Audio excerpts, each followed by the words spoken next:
حدیث سیریز کا تیسرا حصہ، اصول حدیث۔ اب میں آپ کو حدیث اور کتابت حدیث کے بارے میں کچھ بتانا چاہتا ہوں۔ سب سے پہلے تو حدیث کا لغوی معنی لیتے ہیں، یعنی اس کا مطلب ہے کیا۔ حدیث کہتے ہیں جدید یا نئی چیز کو، جبکہ اس کا اصطلاحی معنی اور ہے۔ حدیث سے مراد ہر وہ خبر ہے جو نبی کریم صلی اللہ علیہ وسلم سے منسوب کی گئی ہو، جو آپ کے قول، فعل یا تقریر پر مبنی ہو۔ حدیث کی جمع مکسر احادیث ہے۔ نوعیت کے اعتبار سے حدیث کی 3 قسمیں ہیں۔ نمبر 1 حدیث قولی، نمبر 2 حدیث فعلی، نمبر 3 حدیث تقریری۔ ان کی تفصیل میں بعد میں پیش کروں گا، پہلے آپ سنت کے معنی جان لیں۔ سنت کا لغوی معنی ہے راستہ، طریقہ یا قاعدہ، اور رہا سنت کا شرعی معنی تو شریعت میں جب سنت کا لفظ قرآن کے ساتھ یعنی قرآن و سنت بولا یا لکھا جائے تو ایک ماخذ قانون یعنی سورس آف لا کی حیثیت سے اس کا معنی حدیث کا ہوگا، یعنی قرآن وحی جلی ہے اور سنت وحی خفی ہے، جبکہ حدیث کا لفظ سنت کا مترادف ہوگا۔ اب سنیے، محدثین کی اصطلاح میں سنت کا لفظ عام طور پر حدیث کے برابر ہے، بلکہ وہ اس میں سیرت کو بھی شامل سمجھتے ہیں۔ فقہا کی اصطلاح میں سنت کا لفظ غیر فرض شرعی عمل کے لیے استعمال ہوتا ہے۔ اصولیوں کی اصطلاح میں سنت کا لفظ نبی کریم صلی اللہ علیہ وسلم کے اس قول، فعل اور تقریر کے لیے مخصوص ہے جو آپ سے بطور نبی صادر ہوا۔ سنت اور حدیث میں کیا فرق ہے؟ عام طور پر سنت اور حدیث کے الفاظ ایک ہی معنوں میں استعمال ہوتے ہیں، لیکن بعض علماء سنت سے مراد نبی اکرم صلی اللہ علیہ وسلم کے ثابت شدہ اقوال، افعال اور تقریر لیتے ہیں، اور حدیث سے مراد آپ سے منسوب اقوال، افعال اور تقریر لیتے ہیں، چاہے وہ ثابت شدہ ہوں یا نہ ہوں۔ دوسرے الفاظ میں ان کے نزدیک حدیث عام ہے اور سنت خاص۔ یہاں میں یہ بھی واضح کر دوں کہ بعض اوقات سنت کا لفظ بدعت کے مقابل یعنی بطور متضاد استعمال کیا جاتا ہے۔ ایسی صورت میں سنت سے مراد عبادات کے وہ مشروع طریقے ہیں جو آپ سے ثابت ہیں، اور بدعت سے مراد وہ غیر شرعی عبادات اور نئے ایجاد کردہ طریقے ہیں جو گمراہ لوگوں نے دین کے نام پر جاری کیے ہیں اور سنت سے ثابت نہیں ہیں، لیکن لوگ ان پر سنت سمجھ کر عمل کرتے ہیں۔ سنت اور بدعت میں فرق کے ساتھ یہ بھی بتاتا چلوں کہ سنت کا فقہی مفہوم کیا ہے۔ علم فقہ کی اصطلاح میں سنت سے مراد ایسے شرعی اعمال ہیں جو فرض نہیں ہیں، اور فرض سے مراد وہ فعل ہے جو آپ نے ہمیشہ کیا ہو، جسے ادا کرنے میں ثواب اور چھوڑ دینے سے گناہ ہوتا ہے۔ دوسرے یہ کہ فرض حکم وہ ہے جو دلیل قطعی سے ثابت ہے اور جس کا منکر کافر ہو جاتا ہے۔ اسی طرح سنت مؤکدہ سے مراد نبی کریم صلی اللہ علیہ وسلم کا وہ عمل ہے جو آپ نے اکثر کیا ہو لیکن کبھی کبھار چھوڑ بھی دیا ہو۔ سنت مؤکدہ پر عمل کرنے میں ثواب ہے اور نہ عمل کرنے میں گناہ نہیں ہے، البتہ اس عمل کو بلا عذر ترک کرنے پر ملامت اور باس پرس کا اندیشہ ہے۔ اس کے بعد سنت غیر مؤکدہ ہے۔ اس سے مراد نبی اکرم صلی اللہ علیہ وسلم کا وہ عمل ہے جو آپ نے کبھی کبھار کیا ہو اور اکثر چھوڑ دیا ہو۔ اس کے کرنے میں ثواب ہے اور نہ کرنے میں گناہ نہیں، اور یہ وہ سنت ہے جو بلا عذر بھی چھوڑی جا سکتی ہیں۔ یہاں یہ بات بھی ذہن نشین کر لیں کہ سنت کا چھوڑنا اور بات ہے، سنت کی تخفیف کرنا اور اس کو بے توقیر سمجھنا اور بات ہے۔ سنت کی بے توقیری انسان کو کفر تک لے جا سکتی ہے۔ اب ہم آتے ہیں فرض کی طرف۔ فرض کا حکم کبھی قرآن سے ثابت ہوتا ہے اور کبھی سنت سے۔ اسی طرح غیر فرض حکم یعنی فقہی سنت بھی قرآن اور سنت دونوں سے ثابت ہو سکتی ہے۔ اب پروفیسر ظفر اقبال صاحب آپ کو قرآن اور سنت سے فرض اور واجب کی مثالیں دیں گے۔ جی ہاں، کیوں نہیں۔ جو شخص کھڑا ہو سکتا ہو اس کے لیے نماز میں کھڑا ہونا فرض ہے۔ نماز میں قیام کی فرضیت پر پوری امت کا اجماع ہے۔ سورۃ البقرہ آیت 238 میں اللہ تعالیٰ کا ارشاد ہے، وَقُومُوا لِلَّهِ قَانِتِينَ، نماز کے لیے خشوع اور خضوع کے ساتھ کھڑے ہو جاؤ۔ اب دیکھیے قرآن کا ہر حکم فرضیت کا درجہ نہیں رکھتا۔ سورۃ المائدہ آیت 2 میں اللہ تعالیٰ کا فرمان ہے، وَإِذَا حَلَلْتُمْ فَاصْطَادُوا، اور جب تم احرام کھول دو تو شکار کرو۔ اس آیت سے بظاہر ایسا معلوم ہوتا ہے کہ احرام اتارنے کے بعد شکار کرنے کا حکم فرض کر دیا گیا ہے، لیکن یہ حکم فرضیت کا درجہ نہیں رکھتا، بلکہ اس کا مطلب یہ ہے کہ اگر تم چاہو تو شکار کر سکتے ہو۔ مطلب یہ کہ احرام کی حالت میں جو پابندی عائد تھی وہ اب ختم ہو چکی ہے۔ دراصل یہ قرآنی حکم مباح کا درجہ رکھتا ہے، یعنی اس کے کرنے میں نہ تو ثواب ہے اور نہ ہی نہ کرنے میں گناہ ہے۔ اب سنت سے ایک فرض کے حکم کی مثال سنیے۔ سنت سے یہ حکم صحیح بخاری میں ثابت ہے۔ نبی اکرم صلی اللہ علیہ وسلم نے فرمایا، مسلمان کافر کا اور کافر مسلمان کا وارث نہیں ہو سکتا۔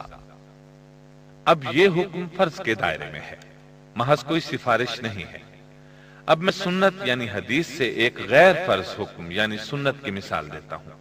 صحیح بخاری ہی میں نبی اکرم صلی اللہ علیہ وسلم کا فرمان ہے، صلوا قبل صلاة المغرب، قال في الثالثة لمن شاء خشية أن يتخذها الناس سنة، مغرب کی فرض نماز سے پہلے 2 رکعتیں نماز ادا کرو، اور تیسری مرتبہ فرمایا کہ جس کا جی چاہے، کیونکہ آپ پسند نہیں کرتے تھے کہ لوگ اسے لازمی سنت بنا لیں۔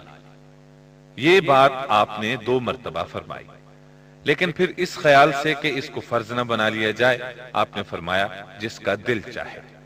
اس حدیث میں جو حکم دیا گیا وہ فرض کا درجہ نہیں رکھتا بلکہ فقہی سنت کا درجہ رکھتا ہے۔ اب مولانا عبد الرحمن صاحب آپ کو کتابت حدیث کے بارے میں چند باتیں بتائیں گے تاکہ غلط فہمیوں کا ازالہ ہو جائے۔ جی میں عرض کرتا ہوں، سنیے۔ حدیث کی کتابت کے بارے میں صحابہ کے درمیان اختلاف واقع ہوا۔ اختلاف اس بات پر ہوا کہ احادیث لکھی جائیں یا نہ لکھی جائیں، کیونکہ اس سلسلے میں نبی کریم صلی اللہ علیہ وسلم کے دونوں طرح کے اقوال موجود ہیں۔ آپ نے پہلے کتابت حدیث سے منع فرمایا تھا، لیکن بعد میں اجازت دے دی تھی۔ اس طرح پہلا حکم منسوخ ہو گیا۔ آپ نے پہلے منع فرمایا تھا۔ اس بارے میں صحیح مسلم کی حدیث ملاحظہ فرمائیں۔ عن أبي سعيد الخدري رضي الله عنه أن رسول الله صلى الله عليه وسلم قال لا تكتبوا عني ومن كتب عني غير القرآن فليمحه وحدثوا عني ولا حرج ومن كذب علي قال همام أحسبه قال متعمدا فليتبوأ مقعده من النار۔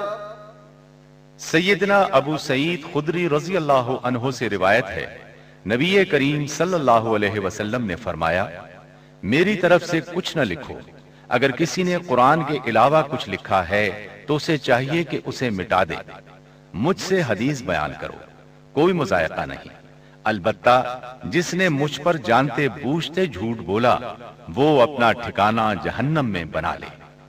لیکن پھر اس کے بعد نبی کریم صلی اللہ علیہ وسلم نے احادیث لکھنے کی اجازت دے دی۔ اس بارے میں جامع ترمذی اور صحیح بخاری کی 2 احادیث پیش خدمت ہیں۔ نمبر 1، عن ابن مسعود قال قال رسول الله صلى الله عليه وسلم نزل الله امرأ سمع مقالتي فوعاها وحفظها وبلغها۔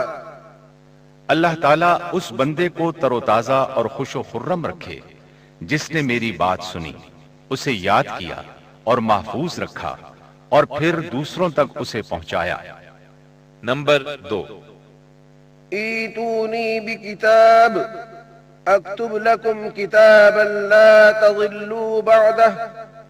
میرے پاس لکھنے کا سامان لاؤ کہ میں تمہیں ایک ایسی بات لکھوا دوں جس کے بعد تم گمراہ نہ ہوگے۔ رہی یہ بات کہ آپ نے ابتدا میں منع کیوں کیا تھا، تو اس کا جواب یہ ہے کہ شروع میں آپ نے اس لیے منع کیا تھا کہ احادیث قرآن اور قرآن کی کتابت کے ساتھ خلط ملط نہ ہو جائیں۔ جب یہ اندیشہ باقی نہ رہا تو آپ نے احادیث لکھنے کی اجازت دے دی۔ چنانچہ حافظ ابن حجر رحمہ اللہ فتح الباری میں فرماتے ہیں، ممانعت ابتدائی حکم ہے جسے اجازت والے حکم نے منسوخ کر دیا ہے۔ علامہ ابن جوزی رحمہ اللہ رسالہ الناسخ والمنسوخ میں فرماتے ہیں، نبی کریم صلی اللہ علیہ وسلم نے ابتدا میں منع فرمایا تھا، پھر کتابت کی اجازت دے دی۔ حافظ ابن قتیبہ نے تعویل و مختلف الحدیث میں بھی یہی بات کہی ہے۔ اب سنیے، نوعیت کے اعتبار سے حدیث کی 3 قسمیں ہیں، قولی، فعلی اور تقریری۔ حدیث قولی اس حدیث کو کہتے ہیں جو نبی اکرم صلی اللہ علیہ وسلم کے قول پر مبنی ہو۔ اس کی مثال صحیح بخاری کی حدیث سے سنیے۔ عن ابی ہریرہ رضی اللہ عنہ ان رسول اللہ صلی اللہ علیہ وسلم قال صلاة في مسجدي هذا خير من 1000 صلاة فيما سواه إلا المسجد الحرام۔ سیدنا ابو ہریرہ رضی اللہ عنہ سے روایت ہے، رسول اللہ صلی اللہ علیہ وسلم نے فرمایا، میری اس مسجد یعنی مسجد نبوی میں نماز پڑھنا مسجد حرام کے علاوہ دوسری تمام مسجدوں میں نماز پڑھنے سے 1000 گنا افضل ہے۔ حدیث فعلی اس حدیث کو کہتے ہیں جو نبی اکرم صلی اللہ علیہ وسلم کے عمل پر مبنی ہو۔ اب اس کی مثال بھی صحیح بخاری کی حدیث سے سنیے۔ عن ابن ابی اوفا رضی اللہ عنہ قال غزونا مع النبي صلى الله عليه وسلم 7 غزوات أو 6 كنا نأكل معه الجراد۔ سیدنا ابن ابی اوفا رضی اللہ عنہ سے روایت ہے، انہوں نے کہا، ہم نے رسول اللہ صلی اللہ علیہ وسلم کے ساتھ 6 یا 7 لڑائیوں میں حصہ لیا۔ ہم آپ صلی اللہ علیہ وسلم کے ساتھ ٹڈی یعنی لوکسٹ کھایا کرتے تھے۔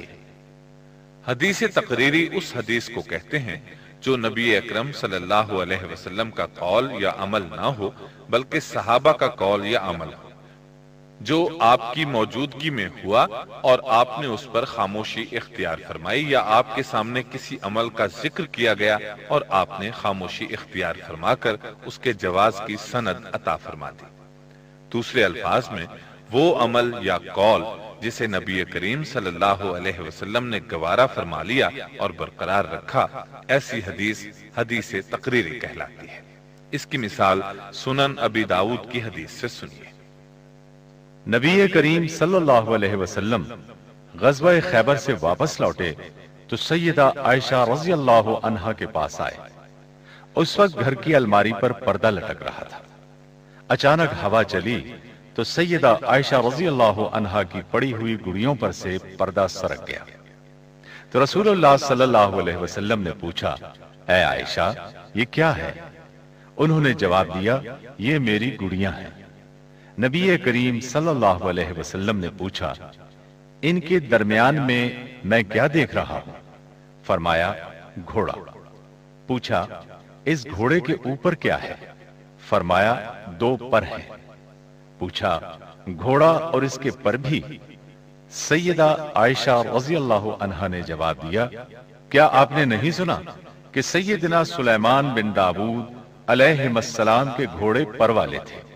سیدہ عائشہ رضی اللہ عنہا کی یہ باتیں سن کر نبی کریم صلی اللہ علیہ وسلم ہنس پڑے، یہاں تک کہ آپ کے دندان مبارک دکھائی دینے لگے۔ اس حدیث کے پیش نظر بعض علماء کا خیال ہے کہ اگرچہ مجسمے حرام ہیں لیکن چھوٹے بچوں کے کھلونے اس حکم میں نہیں آتے۔ بچوں کی گڑیاں اور گھوڑے وغیرہ جائز ہیں۔ اب دیکھیے، نبی اکرم صلی اللہ علیہ وسلم نے نہ تو ان کا حکم دیا نہ ان پر عمل کیا، لیکن سیدہ عائشہ صدیقہ رضی اللہ عنہا کے عمل کو گوارا فرمایا۔ حدیث تقریری کی ایک اور مثال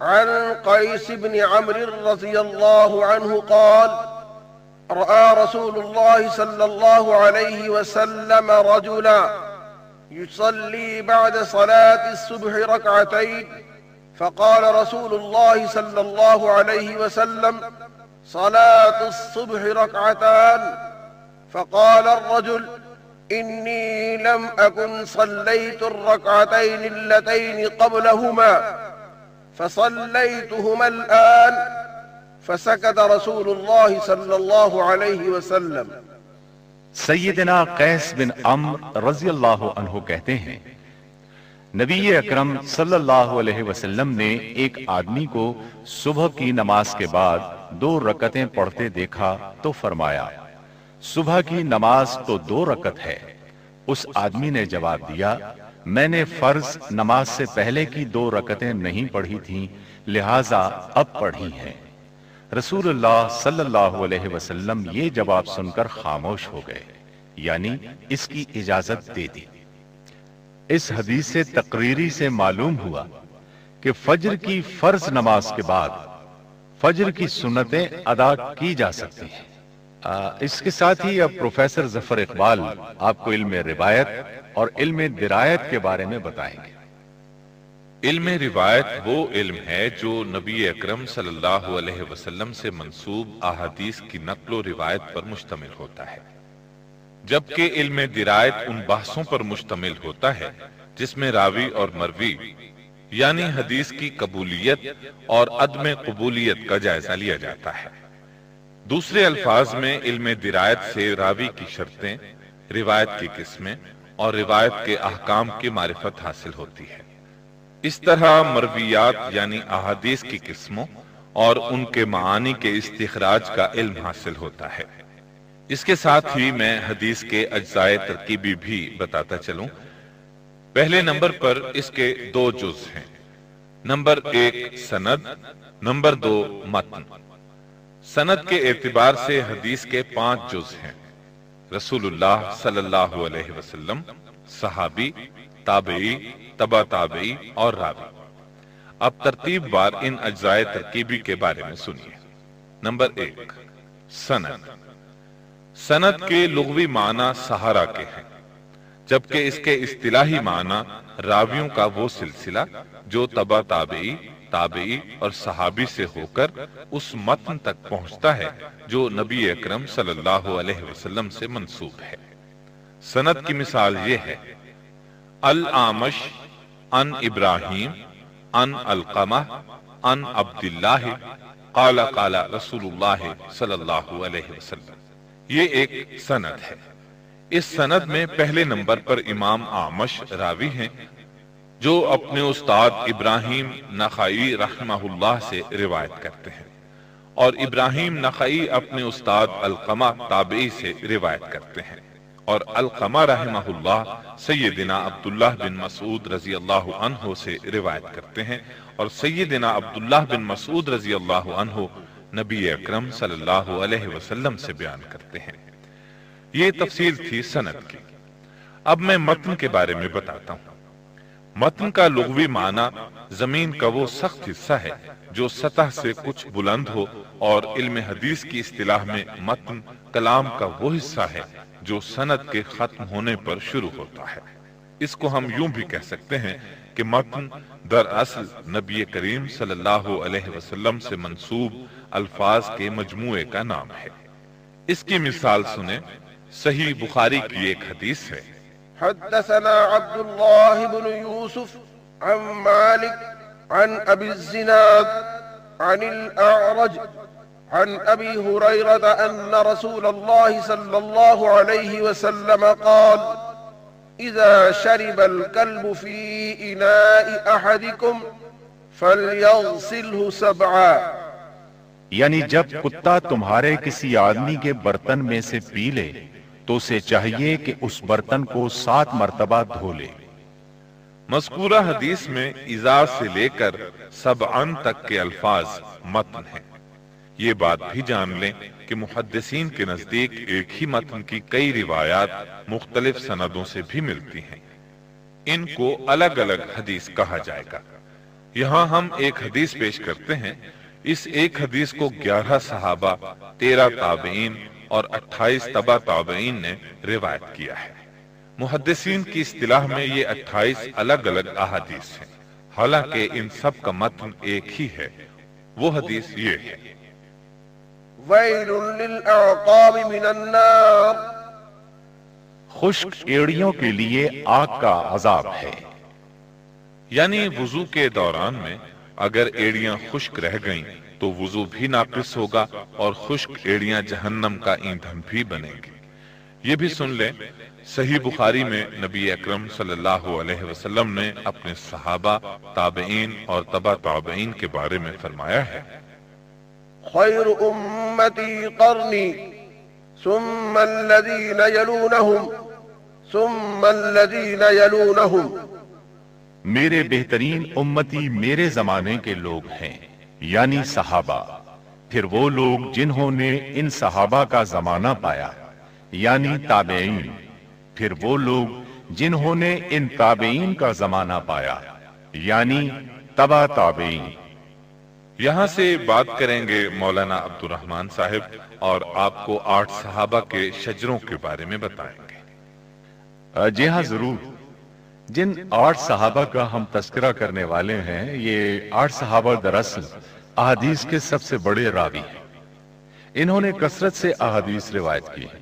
ان کے نام یہ ہیں: سیدنا ابو ہریرہ، سیدنا عبداللہ بن عمر، سیدنا انس بن مالک، سیدہ عائشہ صدیقہ، سیدنا عبداللہ بن عباس، سیدنا جابر بن عبداللہ، سیدنا ابو سعید خدری اور سیدنا عبداللہ بن مسعود رضی اللہ عنہ۔ لگے ہاتھوں میں ان کے مختصر حالات اور شجرہائے روایت کو بیان کرتا ہوں۔ نمبر 1، سیدنا ابو ہریرہ رضی اللہ عنہ۔ ان کی روایات سب سے زیادہ ہے۔ ابن مخلد رحمہ اللہ نے مسند میں ان کی 5374 حدیثیں روایت کی ہیں۔ سیدنا ابو ہریرہ رضی اللہ عنہ کا اصل نام عبد الرحمن بن صخر تھا۔ آپ قبیلہ ازد کی ایک شاخ بنو دوس بن عدنان سے تعلق رکھتے تھے۔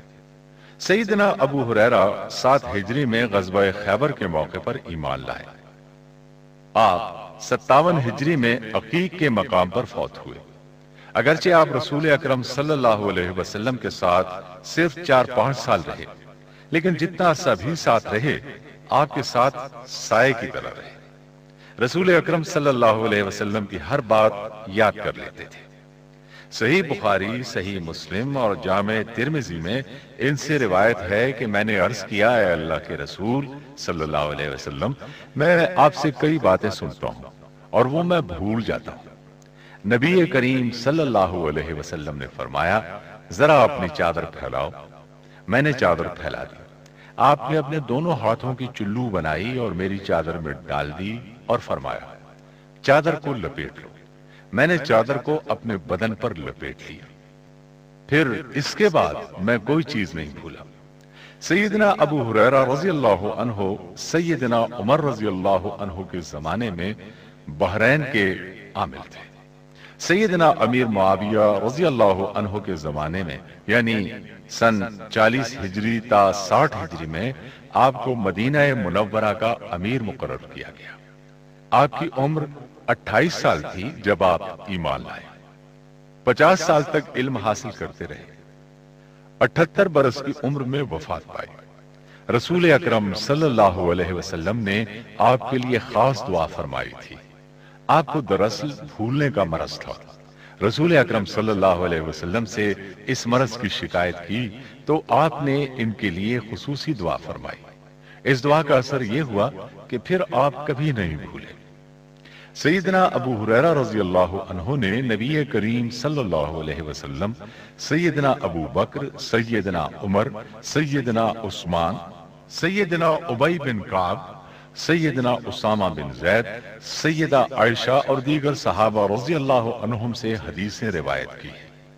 جن راویوں نے سیدنا ابو ہریرہ سے حدیثیں روایت کی ہیں، ان کی تعداد 800 سے بھی متجاوز ہے۔ ان روایت کنندگان میں اہم اہل علم صحابہ میں سے سیدنا عبداللہ بن عباس، سیدنا عبداللہ بن عمر، سیدنا جابر بن عبداللہ اور انس بن مالک رضی اللہ عنہم جیسے اکابر صحابہ کرام شامل تھے۔ علماء تابعین میں سے سعید بن مسیب، ابن سیرین، اکرمہ، مجاہد اور امام شعبی رحمت اللہ علیہم نے آپ سے حدیثیں روایت کی۔ اس کے ساتھ ہی یہ بھی سن لیں کہ سیدنا ابو ہریرہ رضی اللہ عنہ تک جو صحیح ترین سند پہنچتی ہے وہ یہ ہے: مالک عن ابن شہاب الزہری عن سعید ابن مسیب عن ابی ہریرہ رضی اللہ عنہ۔ یہ تھا ذکر احادیث کے سب سے بڑے راوی سیدنا ابو ہریرہ رضی اللہ عنہ کا۔ ان کے بعد ہم ذکر کریں گے سیدنا عبداللہ بن عمر رضی اللہ عنہما کا۔ ان سے 2630 احادیث روایت کی گئی ہیں۔ یہ سیدنا عمر رضی اللہ عنہ کے بیٹے تھے۔ ام المؤمنین سیدہ حفصہ رضی اللہ عنہا کے بھائی تھے۔ آپ بعثت نبوی کے کچھ ہی عرصہ بعد پیدا ہوئے، اپنے والد کے ساتھ ایمان لائے۔ انہوں نے اپنے والد کے ساتھ مکہ معظمہ سے مدینہ منورہ کی طرف ہجرت کی۔ غزوہ احد کے بعد انہوں نے بہت سی لڑائیوں میں حصہ لیا۔ نبی اکرم صلی اللہ علیہ وسلم کی وفات کے وقت ان کی عمر 21 سال تھی۔ امام مالک رحمہ اللہ اور امام زہری رحمہ اللہ کا قول ہے، سیدنا عبداللہ بن عمر رضی اللہ عنہما پر رسول اللہ صلی اللہ علیہ وسلم اور صحابہ کرام رضی اللہ عنہم کے امور میں سے کوئی چیز پوشیدہ نہ تھی۔ سیدنا عبداللہ بن عمر رضی اللہ عنہما نے سیدنا ابو بکر صدیق، سیدنا عثمان، سیدہ عائشہ، سیدنا عبداللہ بن مسعود اور اپنی ہمشیرہ ام المؤمنین سیدہ حفصہ رضی اللہ عنہم سے حدیثیں روایت کی۔ آپ سے بھی بہت سے لوگوں نے احادیث روایت کی، مثلا سعید ابن مسیب، حسن بصری، ابن شہاب زہری، ابن سیرین، نافع، مجاہد، طاؤس اور اکرمہ رحمہ اللہ علیہ۔ عبداللہ بن عمر رضی اللہ عنہما کی صحیح ترین سند کو سلسلۃ الذہب یعنی سونے کی زنجیر کہتے ہیں، اور وہ یہ ہے: مالک عن نافع عن عبداللہ بن عمر رضی اللہ عنہما۔ سیدنا عبداللہ بن عمر رضی اللہ عنہما نے 73 ہجری میں وفات پائی۔ ان کے بعد احادیث کے بہت بڑے راوی سیدنا انس بن مالک رضی اللہ عنہ ہیں۔ ان سے روایت کردہ احادیث کی تعداد 2286 ہے۔ یہ رسول اللہ صلی اللہ علیہ وسلم کے خادم خاص تھے۔ 10 سال کی عمر میں آپ کی خدمت میں لائے گئے۔ جب غزوہ بدر ہوا اس وقت یہ چھوٹے تھے، اس لیے اس لڑائی میں شریک نہیں ہو سکے، لیکن اس کے بعد غزوات میں شریک ہوئے۔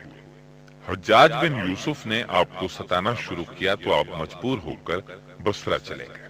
103 سال کی عمر میں انتقال فرمایا۔ آپ کی کثرت سے تھی۔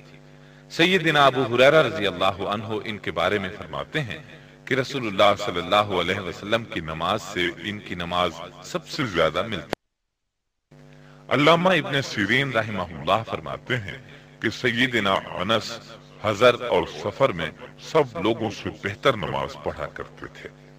آپ سے جن مشہور حضرات نے احادیث روایت کی، سعید بن جبیر، ابن سیرین بن مالک، حسن بصری، قتادہ، امام ابن شہاب زہری، ربیعہ الرائے، عبد المالک بن عمیر، عبداللہ بن دینار اور حمید الطویل رحمت اللہ علیہ۔ سیدنا انس بن مالک رضی اللہ عنہ کی صحیح ترین سند یہ ہے: امام مالک عن الزہری عن انس عن رسول اللہ صلی اللہ علیہ وسلم۔